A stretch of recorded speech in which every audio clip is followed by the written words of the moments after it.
Indian viewers, friends, first of all, let us talk something about the title of this poem. Indian viewers is the Indian version of Fates. असं म्हटलं जातं की Greek मिथॉलॉजीनुसार ही कविता जी आहे तर Greek दंतकथेचं एक version आहे, एक आवृत्ती आहे. असं का म्हटलं गेलेलं आहे? Because 3 very old women spin the threads of human destiny according to Greek mythology. आता ग्रीक दंतकथेनुसार 3 अतिशय वृद्ध महिला आहेत. त्या जे आहेत त्या काय करतात? ह्युमन डेस्टिनी विणण्याचं काम करतात. आपलं नशीब विणण्याचं काम त्यांच्याकडे सोपवलेलं आहे. त्याच्यापैकी पहिली महिला आहे क्लोदो, दुसरी आहे लासिसिस आणि तिसरी आहे अट्रोफोस. आता क्लोदोला स्पिनर म्हटलेलं आहे, म्हणजे ती काय करते? ह्युमन डेस्टिनी विणण्याचं काम करते. तर लासिसिसकडे अलॉटिंगचं काम आहे, तिला अलॉटर म्हटलेलं आहे, म्हणजे डिस्पेन्स करते ती नशीब, म्हणजे नशीब वाटण्याचं काम तिच्याकडे आहे. आणि तिसरी जी महिला आहे अट्रोफोस, ती इनफ्लेक्सिबल आहे, तिला म्हटलेलं आहे, म्हणजेच तिचं काम काय आहे? She cuts the threads of the human destiny, म्हणजेच नशिबाचे धागे जे आहेत ती कट करण्याचं काम करते. म्हणजेच बघा तिथं पहिले आहे बर्थ, नंतर लाईफ आणि शेवटी आहे मृत्यू. So 3 stages are there. In the same way in this present poem we have the 3 stages of life. Number 1 birth, then marriage and at the end there is death. And that's why it is known as the Indian version or there is an amalgamation of both Greek and Indian mythologies. Analyze the poem line by line, but before that let's have a picture. He is a weaver and this is a handloom and he is weaving something on handloom. तर हे एक जुन्या प्रकारचं यंत्र आहे हँडलूमचं आणि हे विणकर आहेत, ते काहीतरी कपडे विणत आहेत. तर साधारणपणे अशा पद्धतीचं हे हँडलूम असतं आणि कशा पद्धतीने काम चालतं हे या चित्रातून आपल्याला दिसतंय. तर it will help us to understand the poem in a better way. That's why remember it in your mind. Next let us move to the first stanza of the poem. Weavers weaving at break of day. Why do you weave a garment so gay? Look at the rhythm in the poem. कवितेमध्ये प्रत्येक स्टँजामध्ये आपल्याला प्रत्येक ओळीमध्ये rhythm दिसणार आहे. Now विणकरांनो, at a break of day म्हणजेच काय?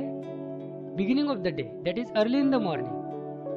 The poet asks a question here की विणकरांनो, तुम्ही अगदी सकाळी सकाळी आनंदाने का बरं कपडे विणत आहात? गारमेंट म्हणजे अन ॲटम ऑफ क्लोथिंग, कोणत्याही कपड्याचा एक प्रकार, त्याला आपण गारमेंट म्हणतो. आणि गे म्हणजेच हॅपी. तुम्ही आनंदाने कपडे विणत आहात, तर का बरं विणत आहात? And here is a metaphor. Why? Because this time is compared with the beginning of the life, म्हणजे beginning of the day is compared with the beginning of the life. म्हणजेच इथं आपल्याला मेटाफर पाहायला मिळतंय and there is a hidden comparison. ठीक आहे. आता पुढे जेव्हा विणकर प्रश्न ऐकतात आणि उत्तर देतात, ते काय उत्तर देतात बघा. Blue as the wing of a halcyon wild we weave the robes of a new born child. तर आम्ही काय करत आहोत की आम्ही नवीन जन्माला आलेल्या बाळासाठी आम्ही रोब्स विणत आहोत. तर बघा हेल्सियन म्हणजेच काय? Kingfisher, a bird which has bright colourful plumes. You can see the picture. Look here, how majestic it looks, आणि it is so catchy. अशा पद्धतीचं जे निळसर रंगाचं अट्रॅक्टिव्ह रंगाचं आम्ही कपडे विणत आहोत. कोणासाठी? तर नवीन बाळासाठी जे जन्माला आलेलं आहे. ठीक आहे. आणि रोबचा अर्थ होतो a long loose outer garment reaching to the ankles. याचे चित्र पाहून घ्या. Kattappa, you must have remembered the character from Baahubali. पण ठीक आहे, लांब झगा अशा पद्धतीचा असतो. तर ह्या बाळासाठी एवढा मोठा तर नाही, पण लहान झगा हे जे विणकर आहेत ते विणत आहे. ठीक आहे. आता जग्यावरून पुन्हा एक गाणं आठवलं असेल, ते काही आपण इथं म्हणणार नाही. तर पुन्हा कवितेकडे वळूया आपण. बघा, एक गोष्ट इथं महत्त्वाची आहे. ब्लू कलर जे आहेत it signifies majestic royalty and glory. याच्यातून आपल्याला भव्यता आणि वैभव याचं ते प्रतीक आहे. ज्या पद्धतीने आपण जीवनाला सुरुवात करतो आणि काहीतरी आशा अपेक्षा ह्या आपल्या जीवनामध्ये असतात. नवीन बाळ जन्माला येतं, काहीतरी वैभव घेऊन येतं, न्यू होप्स घेऊन येतो, त्याची ही फ्रेश बिगिनिंग असते. आणि त्याचप्रमाणे दिवसाला आपण सुरुवात करतो ना, तर तशीच आपली एक मनाची मानसिकता असते. जेव्हा आपण झोपेतून उठतो सकाळी, मग काहीतरी दिवसात आपल्याला नवीन करायचं असतं, काहीतरी नवीन अपेक्षा त्या दिवसाच्या असतात आणि ते करण्यासाठी आपली धडपड असते. तर अशा प्रकारे पहिल्या स्टँजामध्ये हे एक मेटाफरिकल स्टँजा आहे. 3ही स्टँजा मेटाफरिकल आहे. तर आपण ते पुढे बघणारच आहोत. ठीक आहे. Now let us talk about the poetic devices and figures of speech used in this stanza. Look here. Metaphor. In the first line, we have already talked about this. Once again, I will say that at break of day, this time is compared with the first stage of human life, that is birth or childhood. That's why there is a hidden comparison and there is a metaphor. Okay. Next, simile and imagery.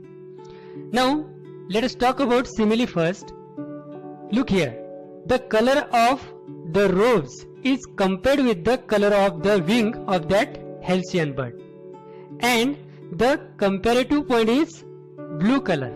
And this comparison is shown with the help of as. And when we use as like to show the comparison, then there is simile. Okay. Now, imagery. Look here. There is a vivid description. The attractive color of that bird is compared with the attractive color of the robes. आणि हे जे चित्र आहे तो आकर्षक निळसर रंग आपल्या डोळ्यासमोर उभा राहतो आणि त्याची जाणीव व्हायला लागते आणि म्हणून तिथं इमेजरी आहे असं आपल्याला म्हणता येईल. आणि ही जी इमेजरी आहे ती व्हिज्युअल इमेजरी आहे. Okay. Next, alliteration. Look here. We view. व sound is repeated and that's why there is alliteration. मित्रांनो, माझ्या चॅनलवर जवळपास सर्वच फिगर्स ऑफ स्पीचचे व्हिडिओज आहेत जे अतिशय साध्या शब्दामध्ये आणि सोप्या शब्दामध्ये मी मांडलेले आहेत. तर ते व्हिडिओज तुम्ही नक्की बघा. त्याचबरोबर ह्या कवितेमध्ये जेवढेही तुम्हाला फिगर्स ऑफ स्पीच असाइन करण्यात आलेले आहे त्यांची लिंक देखील मी खाली डिस्क्रिप्शन बॉक्समध्ये दिलेली आहे, तर ते तुम्ही बघू शकतात. Now one more important thing is there. Look here, we have to find out the rhyme scheme of this stanza. Okay. When we find out the rhyme scheme, then we always begin with A. It means we give the name A to the first line of that particular stanza. म्हणून आपण इथं त्याला नाव दिलेले A. आता आपल्याला करायचं काय असतं? We have to find out whether the last word of the first line rhymes with next one or not. म्हणजेच पहिल्या ओळीचा शेवटचा शब्द हा दुसऱ्या ओळीतल्या शेवटच्या शब्दाशी राईम होतो का नाही हे आपण बघत असतो. राईम झाला तर त्याला तेच नाव देणार म्हणजे ए, आणि नाही झाला तर आपण त्याला नाव देणार बी. आता बघूया डे अँड गे हे राईम होतात म्हणून आपण नाव देणार A. Now we have to do the same process. आपण तीच प्रक्रिया इथं राबवायची. पुन्हा आपल्याला चेक करावं लागेल whether day or gay rhymes with wild or not. तर आपण बघितलं गे वाईल्ड डे वाईल्ड इथं राईम होत नाही आणि म्हणून आता आपल्याला पुढचा लेटर इथं द्यावं लागेल. So we have to put B. Okay. Next, the same thing child. We have to go back and find out whether child rhymes with the words which we came across already. आपण जे मागे शब्द पाहिलेले त्यांच्याशी तो rhyme होतो का ते बघायचंय. मग बघूया. डे चाइल्ड गे चाइल्ड नाही होत, पण वाईल्ड चाइल्ड होतो म्हणून हा लेटर पुन्हा इथं द्यावा लागेल म्हणजेच B. And that's why the rhyme scheme of this poem is A A B B. Okay. Let's go ahead. Look at this second stanza. We were swimming at fall of night. Why do you view a garment so bright? At fall of night means evening, and this time is compared with the second stage of life, that is youth. तारुण्याशी इथं तुलना आहे, and that's why there is again a metaphor. इथं देखील इथं metaphor आपल्याला पाहायला मिळतं. आता कवी प्रश्न विचारतायत की विणकरांनो, तुम्ही संध्याकाळी अगदी तेजस्वी आणि चमचमीत कपडे का बरे विणत आहात? आणि त्या प्रश्नाला विणकरांनी उत्तर दिलेलं आहे. Like the plumes of a peacock purple and green we view the marriage veils of a queen. आता प्ल्युम्स म्हणजे काय तर सॉफ्ट फेदर्स जे पिकॉकला असतात आणि त्यांचे रंग जांभळे ग्रीन कलरचे वगैरे असतात आणि खूप अट्रॅक्टिव्ह असतात. आणि असे अट्रॅक्टिव्ह रंगाचे कपडे आम्ही विणत आहोत. आणि कोणासाठी? We view the marriage veils of a queen. आणि आम्ही मॅरेज वेल्स क्वीन साठी विणत आहोत. आता वेल्स म्हणजे काय? A piece of fine material worn by woman to protect or conceal the face, म्हणजे बुरखा किंवा मग चेहरा झाकण्यासाठी जो पडदा असतो त्याला वेल्स म्हणतात. ठीक आहे, तो अशा प्रकारे दिसतो, रंगीबेरंगी असतो तो, आणि हे आम्ही विणत आहोत. आता इथं मॅरेज वेल्स आहे, तर याच्यातून एक गोष्ट आपल्याला सूचित होते. It stands for the stepping of the youth into adulthood margined by responsibilities. म्हणजेच इथं आपण तारुण्यातून काय करतो, अडल्टहुडमध्ये प्रवेश करतो आणि अनेक जबाबदाऱ्या आपल्यावर वाढतात. तर याचं ते प्रतीक मॅरेज वेल्स आहे. त्याचबरोबर इथं एक लक्षात ठेवा, पर्पल अँड ग्रीन हे जे कलर कॉम्बिनेशन आहे, पर्पल कलर जे आहे ते अर्ली फेज ऑफ यूथ हे सजेस्ट करतं. डिवाइड ऑफ मेनी रिस्पॉन्सिबिलिटीज, त्यावेळेस आपल्यावर कोणती जबाबदारी नसते, आपल्याला पटेल तसे आपण कपडे परिधान करतो, पटेल तसं राहण्याचा प्रयत्न करतो. मात्र नंतर जे आहे green, later part of the youth, मग काय होतं, आपली रिस्पॉन्सिबिलिटीज वाढते. And it makes one's life more settled and calm, full of love and care. मग आपले प्रेम आहे, चिंता आहे, जबाबदारी आहे, या सर्व गोष्टी तिथं आढळतात. इथं कलर कॉम्बिनेशन फार महत्वाचं आहे. It suggest mixed sides of life, happy and sorrowful. इथं जे आहे मूड कवितेमध्ये, तर इथं थोडंसं हॅपी पण आहे या स्टँजामध्ये, त्याचबरोबर केअरिंग आहे आणि सॉरोफुल शेड सुद्धा इथं दिलेला आहे. तर ही गोष्ट आपण लक्षात ठेवली पाहिजे. Now let us talk about the poetic devices or figures of speech used in this stanza. Look here, metaphor and alliteration in the first line. Weavers weaving, word sound is repeated and that's why there is alliteration. And the phrase at fall of night, this time is compared with the second stage of life, that is youth or marriage in the poem, and that's why there is a hidden comparison and therefore there is metaphor. Okay, next, simile, imagery and alliteration. We find these three figures of speech in the third line. Now the marriage veils, the color of marriage veils is compared with the color of plumes of a peacock, and the common factor is the combination of color, that is purple and green, and this comparison is shown with the help of like, and that's why there is simile. Next, imagery. The same thing happens here as we have already talked about in the first stanza. There is a vivid description of the color purple and green, which color we have for the marriage veils as well as for the plumes of a peacock. आणि इथेही आपल्या डोळ्यांना त्या रंगाची जाणीव होते, म्हणून इथे देखील आहे visual imagery. Next, alliteration. Plumes, peacock, purple. Per sound is repeated and that's why there is alliteration. Once again there is alliteration.